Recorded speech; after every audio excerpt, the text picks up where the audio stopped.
আইখাম ব্লগছৰ অন্য এটি ভিডিঅ'লৈ আপোনালোক সকলোকে পুনৰবাৰ স্বাগতম জনাইছোঁ। আজি লৈ আহিছোঁ আপোনালোকৰ বাবে তিনিবিধ মাছৰ ৰেচিপি। প্ৰথমটো হৈছে শ'ল মাছ জাতিলাওৰ লগত বনাম মই। প্ৰথমতে মই শ'ল মাছখিনি কাটি বাছি লৈ পেলাই ফ্ৰাই কৰি ল'ম। তাৰপিছত এইখিনি ফ্ৰাই কৰি যেতিয়া উলিয়াই ল'ম, তাৰপিছত ইয়াতে এখন কেৰাহীতে তেল দি পেলাই ইয়াতে পিঁয়াজ আৰু জলকীয়া দি দিছোঁ। আৰু এতিয়া মই জাতিলাও আৰু আলুখিনি ভাজি ল'ম ধুনীয়াকৈ। অলপ যেতিয়া ৰঙচুৱা হৈ আহিব, ইয়াতে মই নিমখ আৰু হালধি দি দিম সোৱাদ অনুসৰি। আজি যদি ৰেচিপিকেইটা ভাল লাগিছে তেনেহ'লে মোৰ চেনেলটো ছাবস্ক্ৰাইব কৰিবলৈ নাপাহৰিব দেই, আৰু লগতে থকা বেল আইকনটো টিপি দিব যাতে মোৰ সকলোবোৰ ৰেচিপিৰ নটিফিকেশ্যন আপোনালোকে সময়মতে পাই থাকে।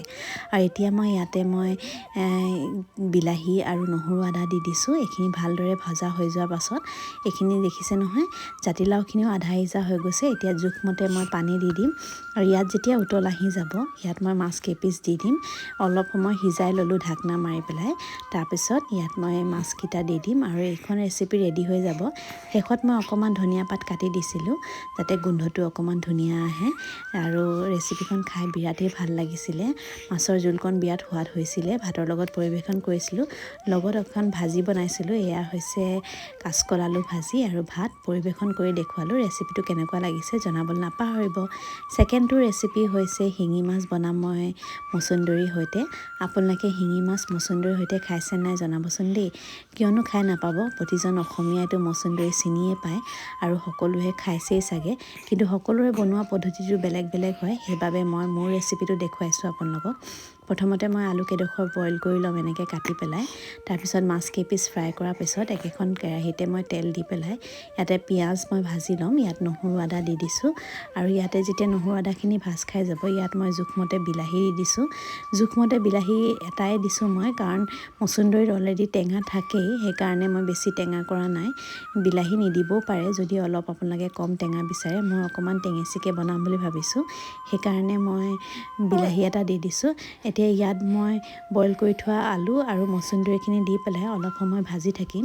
এতিয়া জোখমতে পানী দি দিম মই ইয়াত, আৰু যেতিয়া উতল আহি যাব মাছ কেইপিচ মই ফ্ৰাই কৰি যে ৰাখিছিলোঁ সেইখিনি মাছ মই দি দিম ইয়াতে। আৰু এইখন হৈছে ছেকেণ্ড ৰেচিপি, যোনটো মই ভাতৰ লগতে পৰিৱেশন কৰিছিলোঁ। অলপ আলু কেইপিচমান উলিয়াই পেলাই অলপ পিটিকি ল'ম, যেতিয়া জোলকণ অকণমান খাবলৈ ডাঠ হ'ব আৰু অলপ গ্ৰেভিটো ঠিক হ'লে মানে খায়ো ভাল লাগিব। এইখন হৈছে ছেকেণ্ড ৰেচিপি, আপোনালোকক পৰিৱেশন কৰি দেখুৱাইছোঁ ভাতৰ লগত। এই কেনেকুৱা হৈছে ৰেচিপিখন জনাবলৈ নাপাহৰিব দেই। আৰু থাৰ্ড ৰেচিপিটো যোনটো হৈছে সেইটো মই ভাপত দিয়া মাছ বনাম।